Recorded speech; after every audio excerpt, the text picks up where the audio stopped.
Hi, my name is Heidi Steiner. I'm currently a graduate student at Weldon University, and my practicum experience has been focused on informatics concepts within nursing education.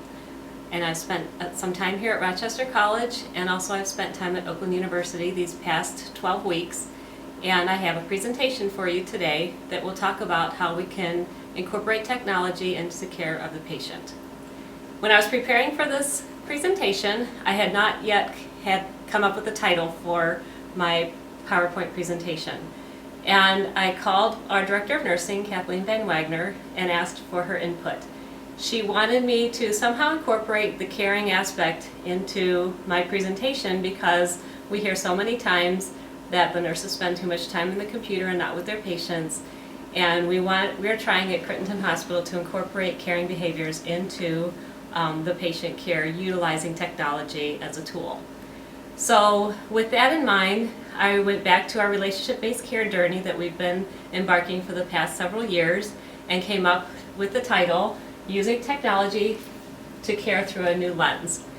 The picture you see here was developed by our nursing leadership team at Crittenton Hospital because we have embraced the journey of relationship-based care to focus on our patients while we as the center of our care team at Crittenton. So with that, the objectives for today are to define nursing informatics, summarize the 6 quality and safety education for nurses, or QSIN competencies, and I'll talk about that in a minute, differentiate between computer skills and informatics competencies, because they're two very different things, describe how informatics can help progress data to wisdom, identify ways to use the EMR to integrate the following informatics concepts into a clinical simulation. We want to talk about a decision support rule, evidence-based practice, a reminder to provide imperative data, data mining, and interdisciplinary care plan. And you'll see all those in the scenario that we'll provide following this presentation. What is nursing informatics? Nursing informatics is sort of a hard thing to define. Early definitions focus more on the technological part of it. So in 1989, Graves and Cochran defined it as a combination of computer science, information science, and nursing science designed to assist in the management and processing of nursing data, information, and knowledge to support the practice of nursing and delivery of nursing care, which is very wordy. I like Roy Simpson definition that it's a moving target. That's a lot simpler. And a lot of these concepts are what nursing informatics is about, but it is a moving target and it's still moving, and it will probably move for several years to come.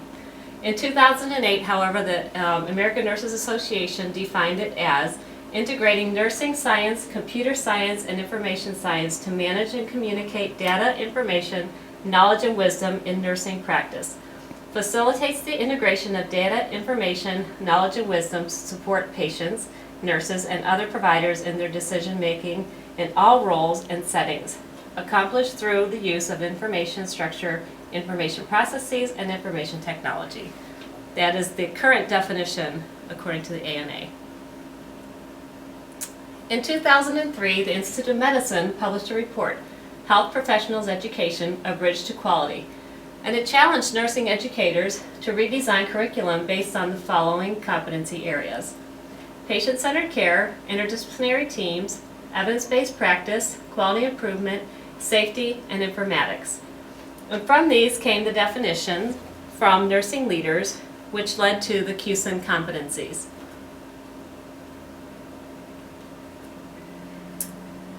I'm not going to read all these definitions to you, but these are the QSIN competencies that we are focusing on, or that they wanted us to focus on for education. But the key point is we have patient-centered care, teamwork and collaboration, evidence-based practice, quality improvement, safety, and informatics. There used to be 5. Informatics was always one of them, and then they added safety, I think, a little bit later. But the key point that I want to make here on this slide is that informatics is needed for all the rest of them.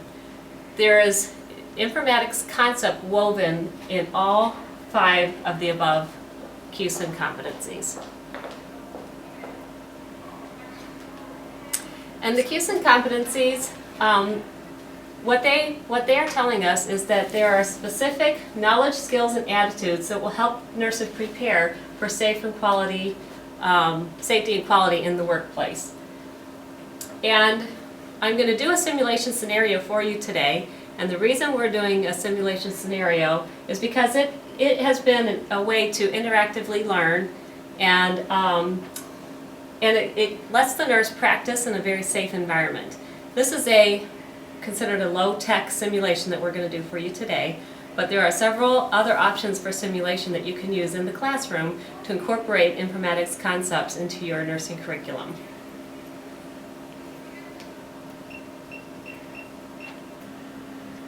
Nurses today are expected to do a lot of things. They're expected to work and partner with patients and families, communicate effectively, use strategies such as SBAR, background and teaching, and ensure patients are receiving care based on specific evidence. Informatics can be used to help with all those different expectations for the new nurse. Sometimes I've heard over the years, and I've been doing this since 2005, that the younger nurses today already know how to use technology, so they don't really need informatics classes in their nursing education. This is not true, because utilizing the computer is not using informatics. The computer is a tool. It's what we get out of the computer that helps us keep the patient safe. It's the things we can utilize the computer for when we're planning care for our patient. And the scenario that we're going to go through in just a minute will show you a couple ways that you can use these informatics concepts just with one patient scenario.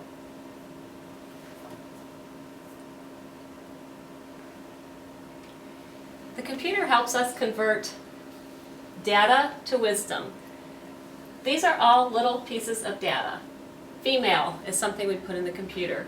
Years, 45, regular, pulse, 72. Those are all things we might click on in the computer.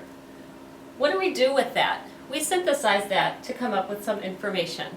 And then we combine that with some of our past experience and knowledge, and we find that the pulse is normal for a woman who's 45 and of that age, woman and female. And then that combines with our years of experience to tell us that there's no nursing action required. Everything looks good for that woman's pulse or that patient's pulse. So the computer helps take all these data points, synthesize it together, and then we pull it out to make the best decisions for our patient. That's a very simple example of that.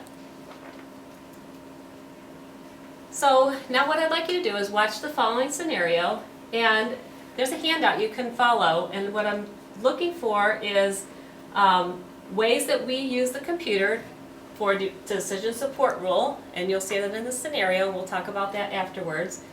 How do we use it for evidence-based practice? How do we remind the nurse of imperative data? How do we use the computer to pull data out, or data mining? And then what do we do with our interdisciplinary care plans to help us focus care on the patient? Hi, Ms. Chase. I'm Cheryl. I'm going to be your nurse this afternoon. Nice to meet you. Nice to meet you. I received handoff communication from your nurse in the emergency room, and they told me that you were admitted for abdominal pain. Yes, my stomach was really hurting last night. Okay. It was getting worse and worse, and when I had a bowel movement, there was blood in it. Oh my goodness. I'm assuming they told me they took some labs down in the ED. Yeah. Okay, so I just want to verify your hemoglobin's okay, because that's something that we get concerned about when you lose blood. I've been very tired too, so tired for so long and really thirsty. I just can't get enough water. Now, they did tell me down in the ED that you did have a very high blood sugar, and so there's a concern that you might be diabetic, and you're going to learn more about that while you're here. Matter of fact, we are going to need to check your blood sugar again soon. I can see that on my intervention list that we do need to recheck your blood sugar. What we're going to do is, let's talk a little bit about your history. Now, also, the abdominal pain. They gave you something for pain down in the ED. How are you doing right now? It's starting to hurt again. Okay. You know what? Why don't I get you something for pain to get you comfortable, and also we'll just go ahead and recheck your blood sugar so that way we can move forward with gathering this information. Now, they give you Dilaudid down in the ED. Did that work well for you? I think so, because I did feel better afterwards. And the only medication that I see you're allergic to on your list here is latex. Oh. I don't know, you know, I took some, I think they told me one time not to take heparin. Okay, you know what, we'll talk about that in just a Okay. moment, but you've had no problems with any type of Dilaudid pain medications? No. Okay, I'll be right back. Mrs. Chase, I just need to verify your armband. Can you tell me what your birth date is?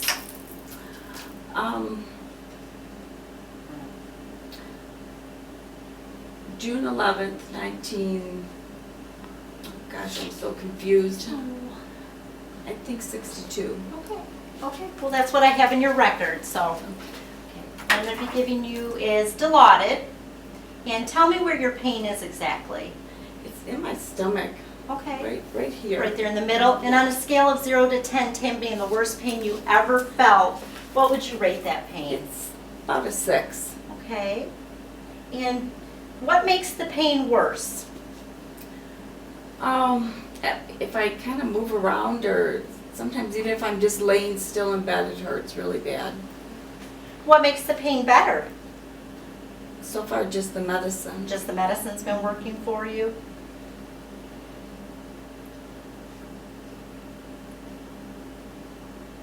And do you have any other symptoms along with it? Do you feel nauseous? No. Okay.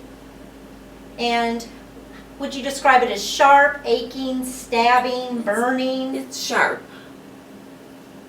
A sharp pain. What is your goal? I know this is a silly question, but on a scale of 0 to 10, where would you be comfortable at?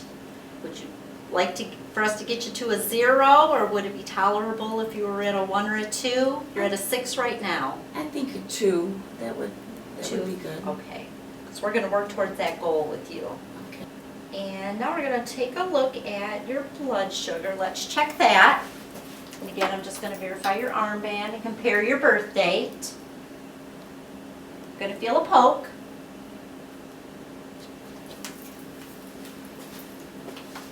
And we can check that off our list. And they did tell you down in the ED that you were planned for to have a colonoscopy. Yes. And that's where they're going to take a scope and they're going to look up into your large intestine and see where that rectal bleeding might have come from. Did the physician explain that to you? And He did. okay, and you're agreeable to have that done? Yes. Did you have any other questions about it? No. Okay, I'm going to be bringing in a consent for you to sign to have that procedure done. And also this evening we're going to begin in on your pre-procedure checklist. Okay. Okay?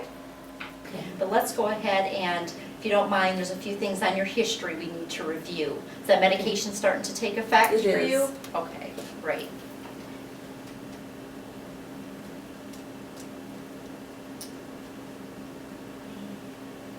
Do you currently drink alcohol?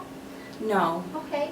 Have you ever smoked, or do you smoke currently? Yes, I did smoke. I just quit. You did? Okay, and how long did you smoke for? 20. 20 years, okay. And when did you stop smoking?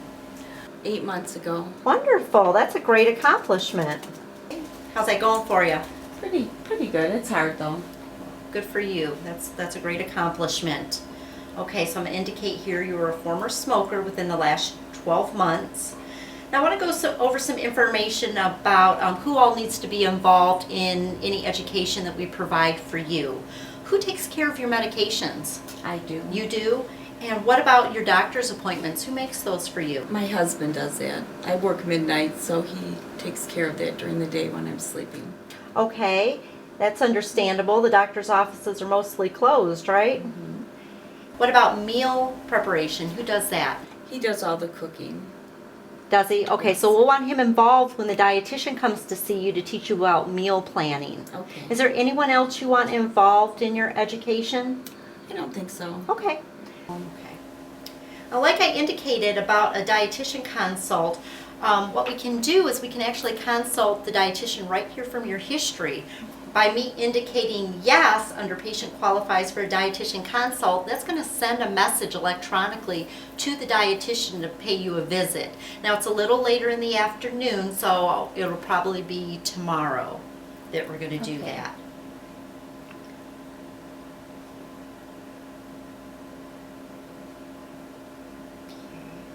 And they did tell you down in the ED that you were planned for to have a colonoscopy. Yes. And that's where they're going to take a scope and they're going to look up into your large intestine and see where that rectal bleeding might have come from. Did the physician explain that to you? And He did. okay, and you're agreeable to have that done? Yes. Did you have any other questions about it? No. Okay, I'm going to be bringing in a consent for you to sign to have that procedure done. And also this evening we're going to begin in on your pre-procedure checklist. Okay. Okay? And I want to review the medications that you told the emergency room nurse that you're taking, just to make sure we have everything clear. I see that you take Toprol 50 milligrams twice a day. And that would be for your blood pressure. You also take Prenavil 10 milligrams once a day for blood pressure. Now, why do you take the Zantac? I didn't see anything in your history that indicated why you would be taking Zantac. I had to start taking that when I developed a bleeding ulcer from taking too much ibuprofen. Okay, so you know what, that's important for us to know in your history. Just going to go in here and modify and add some information.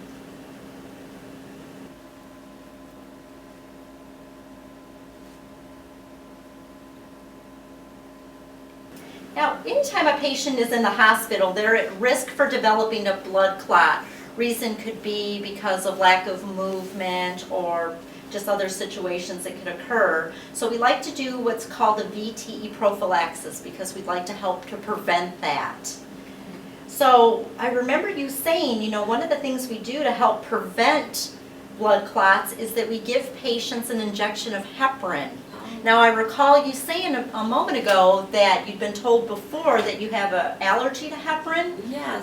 What happened when you had heparin? Did you break out in a rash? Yes, I did. I had bumps all over. Really? And did you ever hear the term thrombocytopenia?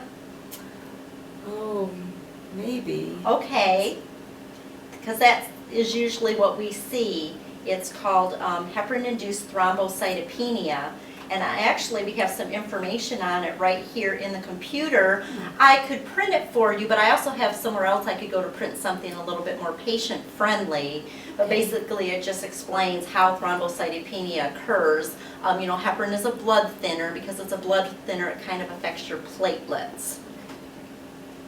So let's put that in your allergy, or check to see here.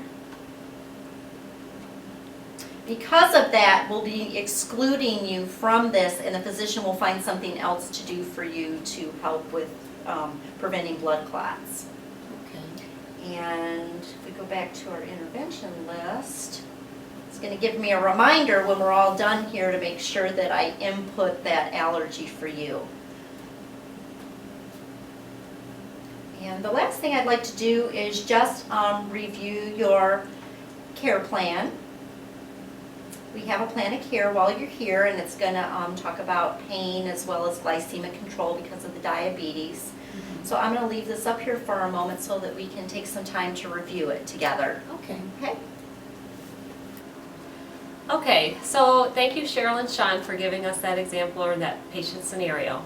Now what I want to do is go through some of the informatics concepts that you saw in the scenario and point those out to you so that you understand what they were doing. Decision support example for VTE. What a decision support sort of guides the user as they're caring for the patient to make the correct decisions. It sort of helps you so you don't have to rely on memory any longer. You have technology to use as your tool. So that as Cheryl was going through, this is the VTE prophylaxis assessment that is done on every patient at our hospital. And it's becoming a national patient safety goal, and as well as to qualify for meaningful use, we must assess each patient for VTE prophylaxis. What we did when we created this form, VTE prophylaxis admission assessment. Each patient when they come into the hospital has to be assessed for VTE, as at risk for VTE. So based on what the nurse documents here, this side of the form has all the exclusion criteria. This side of the form is things that we already have covered in a post-op care set, and so this just goes into a black hole or whatever. And if you notice here, if the patient is an active bleeding patient, they would check that and they would be done with the form. If you see the patient has an INR greater than 2, that displays in the section here. And the patient would be clicked, we would click yes, and the patient would not get any heparin or VTE prophylaxis. Same with the platelets. If the platelets are less than 50,000, those results display here. If the patient is already on heparin, that medication profile is listed here, and it shows the list of medications that the patient is on. And the reference text, the VTE reference text, if you saw it in the scenario, Cheryl right-clicked in the reference text and she saw two things. One was how to complete this form. So if there's a new nurse or somebody who hasn't done it in a while and they don't understand how this form works, just by right-clicking over here, there's a little PowerPoint that's built in to show them how to complete it. And the other thing that was in there was what is heparin-induced thrombocytopenia. And it tells the nurse, maybe it's a new graduate, sort of closes that gap between a new nurse and an expert nurse, telling them what heparin-induced thrombocytopenia is. So that is one example of decision support, is our VTE prophylaxis assessment. And this shows behind the evidence base on that form. This talks about the VTE and the heparin that I just explained. We also had in the scenario a reminder to provide imperative data. You saw that several times when Cheryl was on the intervention list.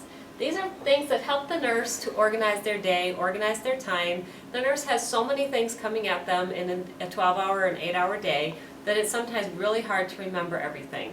So these are timed and dated, and many times you can see the last time it was done, so that you only need to go to one place to find out what is due for that patient.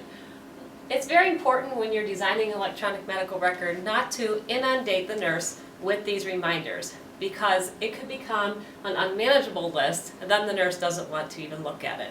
So what we have to do is strategically place these reminders to the nurses, and we ask for their feedback and we have them help us design which reminders they want to go here.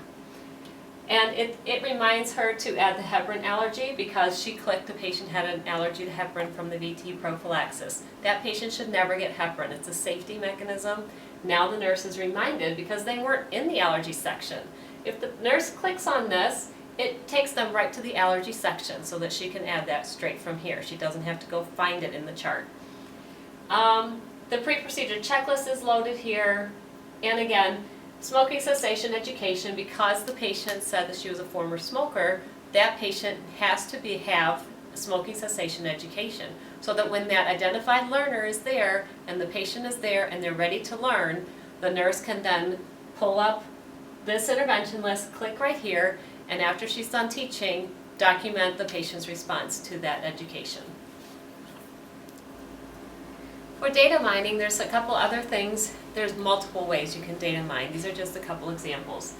The nurses have something called a PAL, a patient access list, in their computerized documentation system. Most software companies have similar things. It's just how do they use it and how do they display it. But once you understand the informatics concepts, you can use almost any software in the same way. So for this type of software, we have a column here that we loaded at our hospital for our nurses because they wanted easy access to the H&P on a patient, so that when they're getting a report or when they're getting a new patient, it's a very easy way to get to that information. So we were able to display a history and physical column here, and when they click that, they get the history and physical for the patient. Another way to use data mining is when you're in the lab results section and you're looking up the labs, there is a way to trend these. There's a way to graph them, there's a way to trend them, and it gives you multiple different options to how to view that information. Not everybody likes to view it in the same way, and so there's different options for you to view that, and that's another example of data mining.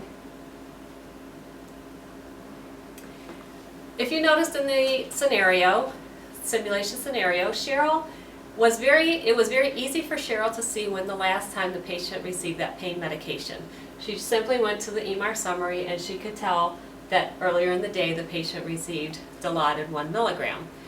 Before the computerized electronic medical record, we had to go and find the paper MAR, or in this case, rely on the report we received from the emergency department and maybe potentially go call them to find out when the patient received the last pain medication. This again provides information to the caregiver at the time that it is needed. Very important. So it's not what we're putting into the computer, it's how we're taking it out and using it to make these decisions quickly for our patient. When Cheryl asked the patient who their identified learner was, we don't want to teach not the wrong person, but we want to maximize the time we have with our patients. So we collect this information when the patient is admitted, and we ask them who takes care of certain things while they're at home, because we want to make sure that we have the right person when we are spending our valuable nursing or therapy or clinical team time. It has to be with the person who is going to be able to learn that information. So we display the learner on our plan of care, or this used to be called a Cardex, and it tells us, this is another example of data mining, because we could see right from here who their physicians are, which care plans we have on that patient, who the identified learner, and so on. It's a very quick way to get to this information. And our nurses were very instrumental in telling us what they wanted to see here. So when you have they wanted to see the physician's phone number because they needed a quick, easy way to get to the phone number. And so we loaded that onto our plan of care. Again, another example of data mining. When we are doing handoff communication, we like the SBAR, and I think that a lot of nurses like the SBAR format. There's a way to strategically pull data that we have inputted into the record and display it in an SBAR format, so that when the nurse is communicating with another nurse, with a physician, or with any other part of the care team, that data that has to do with the situation is all in one spot. And so you could go through this nursing SBAR view and see the information that you need when you want to give that report or talk about the patient. So you see many ways that we can use the computer as a tool to facilitate care of the patient. When we develop our care plans, our interdisciplinary care plans, we have to start focusing on what does the patient need to not come back into the hospital. There are so many things that we put on the patient's record to try to teach them, and they're very unrealistic. What I would like to see happen is that the nurse is the one who is the quarterback of the care team. The nurse is the one who is with the patient, deciding what that patient needs to know. Then everyone else who's touching that patient or caring for that patient should be able to focus on those same goals. So I see the interdisciplinary care plan as a tool to help the nurse and the team teach the patient a very focused items that would help them stay healthy and out of the hospital. In the example that we had in the scenario, the patient was a diabetic, a new diabetic. It would be impossible to teach the patient all the options that we have in the computer for diabetes. What we need to do is focus our time with that patient while we have them on something that would keep them out of the hospital. For example, how to treat a low blood sugar or a high blood sugar. Let's take the low blood sugar. The patient everybody has taught the patient how to manage their blood sugar and their diet. The patient is much less likely to come into the hospital with the low blood sugar. The patient is at home and can treat it. Anyone who comes in contact with that patient, knowing that goal, can have a conversation or can arrange for the identified learner to teach about how to manage that blood glucose. This includes the case manager, the nurse, especially the nurse, the case manager, any respiratory therapist, a physical therapist if they happen to be in there, certainly the dietitian. The entire team should focus their teaching on a few things. And then when the patient goes home, we need to continue that teaching and set that up for the patient to complete the loop so that the patient learns about their diabetes and is much more able to stay at home and have that treatment successfully at home, and then they won't come back into the hospital. And that concludes my presentation for using technology to care through a new lens. I hope you enjoyed it, and I hope you find at least some ways to incorporate some informatics concepts into your teaching at your nursing education site. Thanks for your time.